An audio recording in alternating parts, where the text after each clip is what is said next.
was slashed on his head, on his leg, and it was horrible. And with the pangas, they were slashing people like, I'm telling you, it was unbelievable. You know, there's some things you look at, it's like a horror movie. You're threatened, we'll shoot you, we'll kill you. Who do you think you are?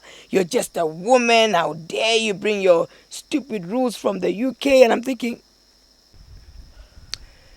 yeah, so after I closed my road, I was very happy. And the next thing is, they go not to Machakos High Court, but they get a court order from Makueni. And this court order is telling me that I have to open that road because apparently no ambulances are stuck. They cannot cross over. Kids cannot go to school on the other side because I've blocked the road. And I thought, this is not real.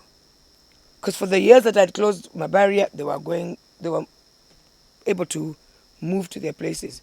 Suddenly, they're not able to. But you know, at this point, the person who was sold land to by my brother, who somehow thought he's the one who was, my father's son, he blocked the public road and he even did a narrow, nice, beautiful road. So it looks like it's a private road to a private home. So nobody was allowed to use it. Yes, I remember some of my friends said to me, we went through there, that guy was out there with a gun telling us, I'll shoot you, get off this road. It's a private road. And that was a public road. Nothing was done. Nothing was done. Again, he's a man, I'm a woman. Obviously, he's more powerful than me. He's going to be recognized more than me because I'm a woman. I'm just a woman. So, the court order forced me to open the road. Not forced me to open. They came with their bulldozers and caterpillars and everything, and they pushed, broke trees, and oh my goodness. And at that time, they have hired people, the motorbike guys were given 500 each.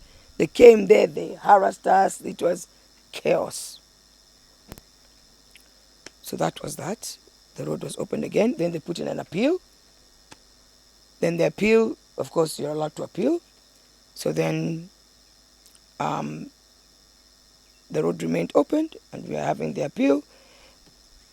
So that was the next thing we went into now after 2017 when I did, when the ruling was in my favor. So after that, same old struggles of where we're in court, we're trying to whatever.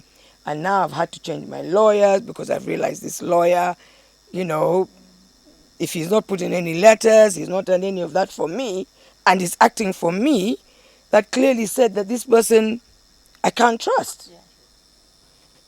I'm not going to get my justice with a lawyer like that. So I had to change my lawyer, and not in a bad way. I wasn't very comfortable with the next lawyer. Then I moved to another lawyer who is the one we were winding up this whole case with. We went for a full hearing. And with a full hearing, we just felt that all those necessary relevant letters were not addressed. It's like they did not exist. So there's a few things, obviously, which we felt wasn't fair, and we just wanted a fair judgment. And because it had been in their favor, saying that they'd used the road for over 20 years, and I know that there were so many roads in all directions here. But this road going down here was a road coming down to the river, because we used to do a lot of irrigation and whatnot. So suddenly that road is on, she's being told that it's a road that people are using and blah, blah. Anyway, so the next thing I did, I appealed. And not saying much, I still felt I could have been helped, by making sure I'm told what my rights are, but nobody told me, so I had to, fly back into Kenya. This is before my appeal now. I had to fly back to Kenya, literally getting advice, And then I'm being told, haven't you done this? And I'm said, I've not been advised on that. So again, you feel, who can I trust? Anyway, so all in all, managed to get in our appeal. So I just want to appeal. I just want to be heard. I just want everything to be looked at fairly and have a fair judgment. Because it doesn't make sense to me if they had no letters. And the people who took me to court were my brothers, my one brother, not my two brothers, because both my brothers were trustees and administrators of my father's will. But only one brother took us to court, because even in the full report from the county land commission, clearly stated that the one brother, he's aware that there's no public road. And that's why he did not enjoin his brother to fight us, to take us to court. But my brother joined up with the people beyond him to take us to court. And yet, we didn't sell land to any of those people. Surely, they must have had a road to which they were using. And they know they have a road. But they were staying in court. In fact, I remember being so shocked when we were going through a hearing. I was like, how dare they say they're landlocked? Landlocked basically means they have no way to cross. Yeah, there's no access to cross from that end to come to this end unless they use this road here in the middle. And that was a lie. So anyway, it's amazing how you go into court and say, I swear. I wonder how many people believe that swearing bit. But anyway, that really shocked me. So, moving on. We know that the International Women's Day was just the other day on the 8th of March. And if I sort of like sit back and count the years that I've gone through, not being recognized because I'm a woman, I'm less. It's like being a woman is not a blessing, it's a curse. You feel like, I've had violence, in my life, in my marriage and whatnot. So I kept thinking, there's so many women who come to talk to me about these issues.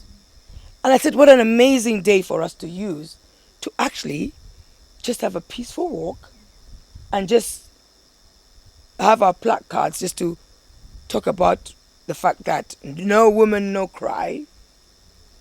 Enough is enough. We want justice. And all this gender-based, violence must stop. And we were going to come out and just have our peaceful walk. So we had elderly women. I'm talking about quite old women. I had young kids, middle-aged kids. I had, middle-aged, women. And we also had some men. Because in all fairness, even there's some men who find themselves, where we are. Only that, they're getting the violence from the opposite sex. Anyway, so we were just, organizing, and we had been fasting and praying from the previous 2 days. So from that day, we said we're not going to open fast until we finish the walk, and then we can come and break fast with the people who I was with. So we were about 60 people. So I jumped onto a motorbike because I was going to check on some of the other press who had gone further on, and I was just going to let them know we're ready. So as I turned to the right, because our walk was taking place to the left-hand side to go towards the Athe River town. But I turned to the left because I know that's where they had gone. That's the direction they had gone. That is the media people. So I was just going to go and call them and tell them, hey, we're ready, because I couldn't get them on phone. So when I took the bend, I suddenly met with a group of people on motorbikes, almost like occupying like half of the road. So there was a car, motorbikes, and they were in discussion. Like, approaching them, I could see they were in serious discussion. And the guy who I we eventually drove off with the car. He's always telling them what, I could see he was telling them about, blah, blah, blah. Anyway, time I got nearer to there, and I stopped where they were. And I was going to ask them, have you seen, the white car going up there and blah, blah, blah. But something made me say, don't ask. But instead I just said, habari zenu. And they just blanked me. I've never seen that happen. You just say habari zenu and somebody just decides they're not going to answer you. So immediate, and I don't know them. They don't know me, I don't know them. Maybe they know me, but I don't know them. So I thought that's a bit strange. So I just acted like I was just doing something, and then I just told the motorbike guy, I just said, it's somebody from, from work. I said, let's just turn around, let's go. But I was looking at these guys and they just looked mean. And something in my spirit told me, this is not just an ordinary meeting here. So I turned around and I went back. And all I wanted to do was to bring the whole group together. Because now they were standing just outside the entrance. But others had moved in front. They had just sort of like started. Maybe they were just practicing how they were going to, they had little kids who were going to do some dancing and whatever. So then I just said, can you all come back together? Because I wanted to tell them, let's stay together in case, my suspicious mind, in case there were not people who were not there for good, at least tuko pamoja. Yeah. So before I told the pastors, I met this group down there and, I explained it to them very quickly. And as I was calling them now to come together, Mamma mia. Suddenly, guys just appeared from the side now I was. They just appeared. And then now, of course, they had undressed. They were looking different from what they were looking like when I saw them. But their faces I could recognize. So they started beating us, taking the placards, smashing them on us. Even the kids, can you imagine? Smashing the placards on the kids, smashing them on the women who had nothing. We had nothing to even fight back with. They were just hitting us with whatever they could.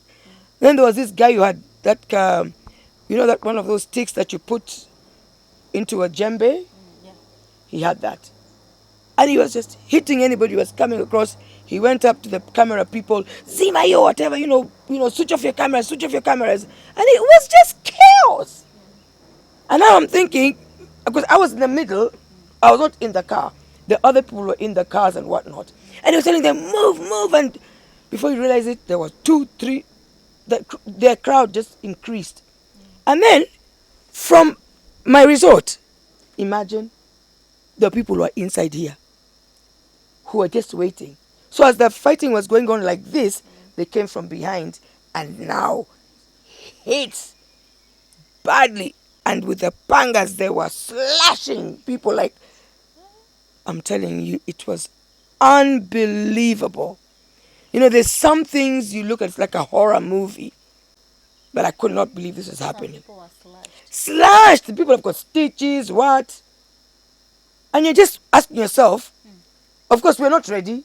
We didn't have any kind of weapon on us. None of us. Not the media people, not us. Because obviously, we are going for a peaceful walk. Why would you want to carry anything with you? And mark you, we had got the letter from the OCS, and we had even said what we want to do.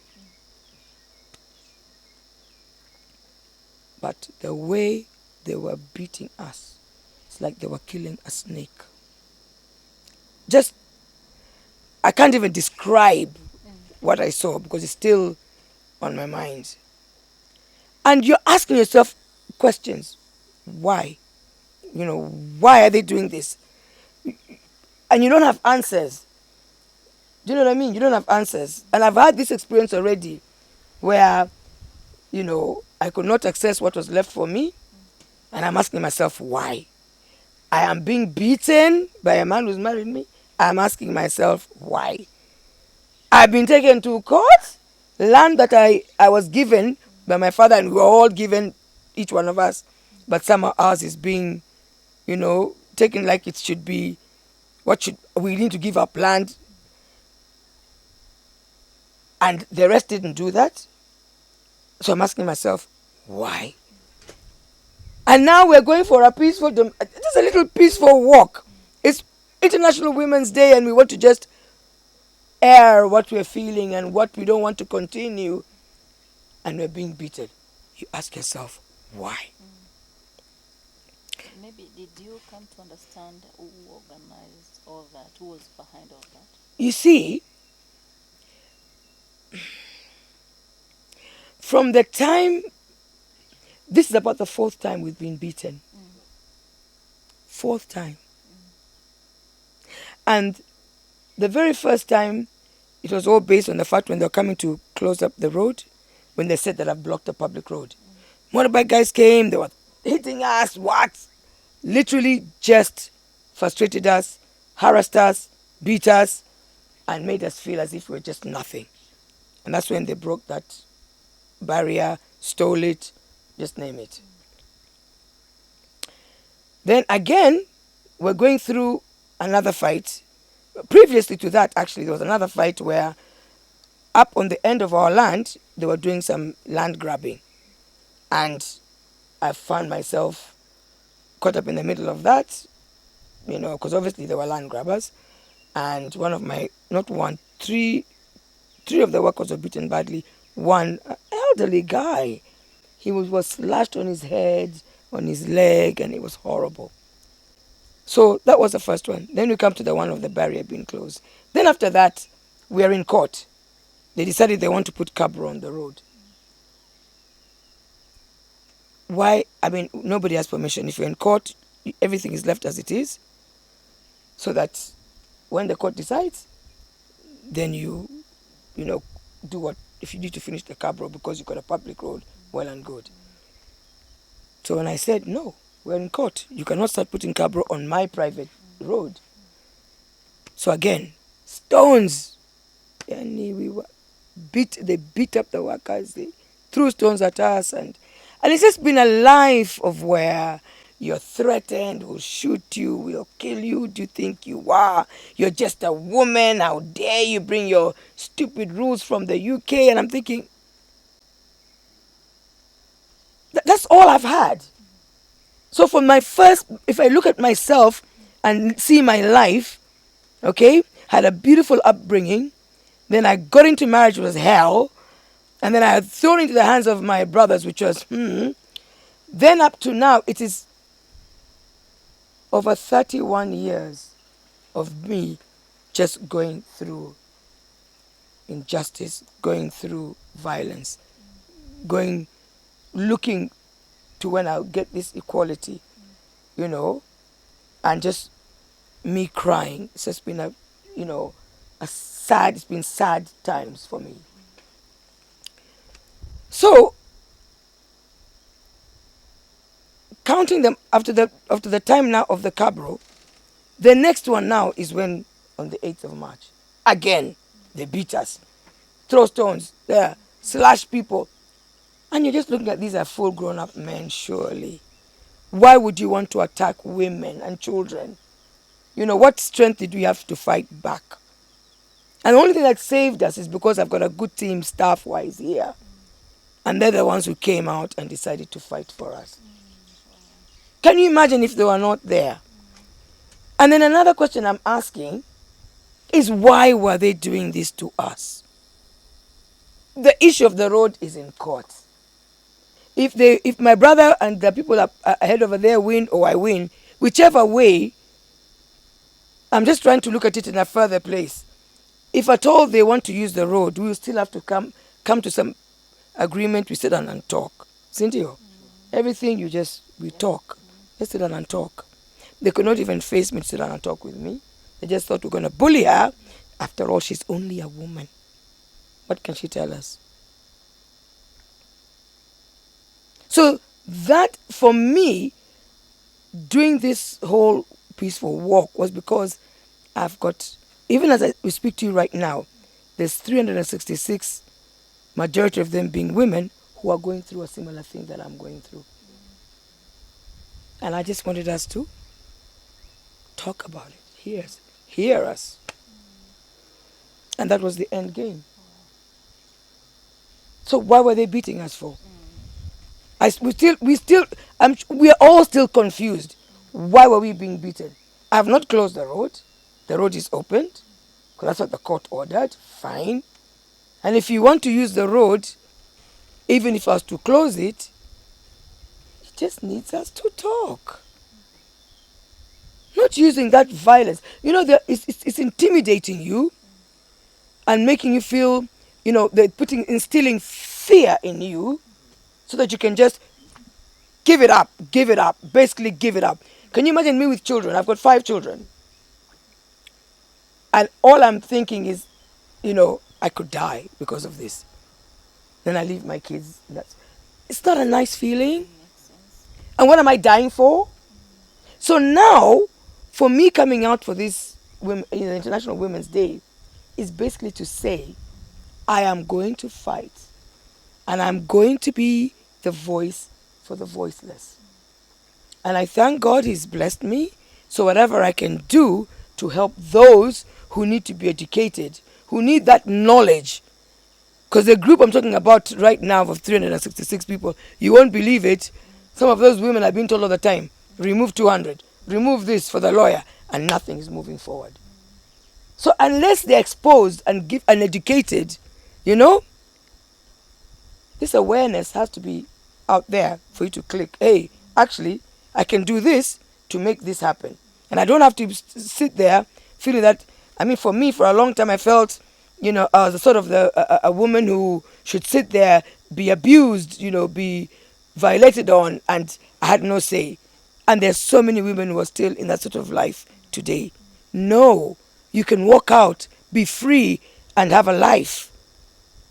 Rather than thinking of committing suicide, rather than getting yourself with high blood pressure, you're sick, you're this, you're that. People are being beaten to the point of where they are dying because of, you know, having a tumor or having. Why are we going through that, women? We should be here for one another. And how important is it that women, and this, I want to really say this to women, stop feeling that you don't have a voice. You do have a voice. All you have to do is get that courage to speak. If you don't communicate, then you're going to be dying with your problems alone. Okay? I've aired them. Yes, I've been a few stones on me, a few bashes. But I've got to fight on. If I don't, then they'll walk over us and we will never be able to have any say. And I notice even the way in different positions, how women are bullied just because they're women. This has got to stop. Okay? That is what I'm fighting for. And all I want is to be heard. Because we need to be heard. Yeah, sure. We are so sorry for that, Ma'am Sarah. And we all understand that land issues are very sensitive. They are very sensitive cases when it comes to families. And you just said that your sister passed on kwa sababu ya hizo stress ndogo ndogo. Do you think you are safe having mentioned all those things that you've gone through? Or what have you tried to do to make sure that you are safe? Do you know, for me, I'm a prayerful woman. That's number one. And I've got an amazing prayer team behind me. And I do believe one thing. Kama siku yangu haijafika. If my day hasn't come, it hasn't come. It ain't going to happen. So I can either decide to live in fear or just fight on. And I believe just through praying, I believe that God is going to touch the other side for them to realize that they don't need to fight me. And I sort of feel I blame my brother because he gave them that strength. He stepped out and just almost made them feel, go in the front line, do what you want to do, don't involve me. But when you give people that leeway of, you have my rights, you have my, my vote sort of thing, and you're doing this against your sisters, doesn't make sense. Yeah. And that's the one thing I could forgive him, but I'll never forget. I'll die with that. Because even now, as we speak, he's the sort of person who could be able to come out and say, hey, We are family. Do not come in between me and my sister. Just let us be. If we're in court, but whatever has already been sort of like instilled in them, or whatever impression they were given, it's like it's okay for them to do what they're doing. And he just keeps away from it. He ignores that it happens. I can't imagine, I come out today and I'm hearing shouting at my brother's compound or my other brother, and I don't get my team out. Let's go and find out what's happening. What does it make you feel that nobody turned up over here? None of my brothers turned up, nor their wives, nor any of their families. And they're just asking from a distance. What? Are they part of it or what? It remains a mystery. I can't imagine. Even when my neighbors are attacked. The other time my neighbor was attacked over there, the workers were in the compound, were beaten. I drove there, a woman drove there in the middle of the night. Yeah? And I secured whatever. I took that person who had been beaten and took him to hospital. And I paid for the bills. So if I can do that for a neighbor, obviously I'll do it for my brother or my sister, Of course. but they wouldn't do that for me. And what about the land of your sister who passed on? Did they take over the land, or who is the one in charge of the land? Thankfully to God, she was married and she's got children. So the husband is one who's inherited. Whatever was for her, it's gone to the husband. Of course, that goes to her children and the husband. And even in our cases, you'll see it's 2 girls and 1 man. The cases in Machakos and the man is because, of course, it's my brother-in-law, because my sister was not there. You've mentioned about the attacks that have been happening since you start this fight. Kuna yule ambaye waliumizwa mwaka 2000, umesema wakati ulikuwa unaweka barrier. Kuna yule ambaye aliatakiwa wakati kuna grabbing ya land kule juu. Na hivi karibuni kuna vijana ambao labda waliweza kuumia katika match ambao ulikuwa nao peacefully. Je, wale watu ambao labda wameweza kuonekana kwenye video ama kwenye picha wakifanya vitendo kama hivi, kuna action ambayo imeweza kuwa taken na police ama legal service?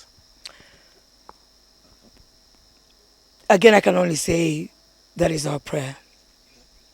Because I've seen a lot of mess in the system, and I'm not sure, how anything will go. Because even previously when we were being beaten, I've seen how some of the cases just went dead. So I don't know, because you don't know who is who. I don't know whether you understand me. When you don't know who is who, then you don't know what next. So we're completely relying on God to give us the justice. And as long as we are praying, I know without a shadow of doubt that we will be able to see the people who did what they did to us brought to justice, or anybody else who's behind that. Kwa matukio yote labda, je, unahisi kwamba ni ndugu yako ama ni wale ambao wameweza kuuziwa shamba ambao wako na vita na wewe labda? I said when I was going to write my statement, I remember talking to one of the officers, or I've said it there very clearly, that the way we've been brought up, I do not expect my brother to directly do that to me. But if you heard what I said previously, it's like he handed over and said, deal with it. Now, okay, what am I trying to say? I'm sure the people who are actually in the front line who are beating us, and one of them got hurt badly because he was overpowered. Maybe he's so innocent. He doesn't even know what all this fight is about. All he has done is been given maybe 300, waka 500, akaambia, go and deal with this. Do you get what I mean? So I don't know who is who at the moment, but I'm sure we will get to find out who's behind the whole thing. Because I don't understand, I don't see my brother doing that to me. But he did give that power to other people. Whether the other people have extended it to other people, and then now it's become, this is a road, it is a public road. This woman is trying to block this road. How dare she? Let's sort her out. That's the way I'm looking at it. So who are the other people?